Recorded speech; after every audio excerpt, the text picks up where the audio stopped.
Tribuners tukang ojek di Ambon akui sulit peroleh Pertalite. Ini kata Pertamina. Belakangan ini tukang ojek di Ambon mengaku kesulitan memperoleh bahan bakar minyak atau BBM jenis Pertalite di sejumlah stasiun pengisian bahan bakar minyak atau SPBU di Kota Ambon, Provinsi Maluku. Bahkan pantauan tribunambon.com, Rabu 4 Januari 2023 masih terjadi antrian panjang di sejumlah SPBU di Ambon. Menanggapi hal tersebut, Pertamina mengklaim bahwa ketersediaan stok BBM di 2023 ini terjamin aman. Kuota yang disalurkan cukup memenuhi kebutuhan masyarakat di Maluku dan dilakukan secara kontinu. Sales Area Manajer Retail Maluku PT Pertamina, Wilson Edi Wijaya menyebutkan pihaknya menyalurkan kebutuhan BBM sesuai dengan yang ditetapkan pemerintah.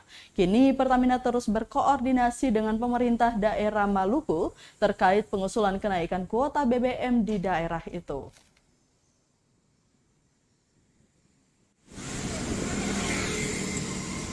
Terkait dengan penyaluran di SPBU, kami pada prinsipnya Pertamina sebagai badan usaha menjalankan apa yang ditetapkan atau disampaikan oleh regulator, sehingga kami menyediakan stok dan kebutuhan masyarakat secara kontinuitas dan dengan kapasitas yang cukup untuk kebutuhan khususnya masyarakat Maluku.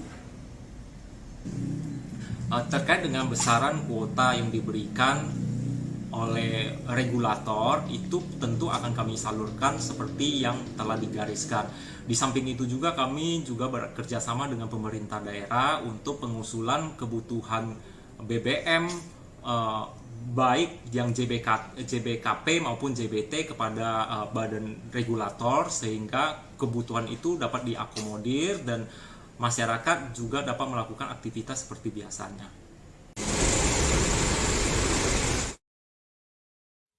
Terima kasih sudah nonton.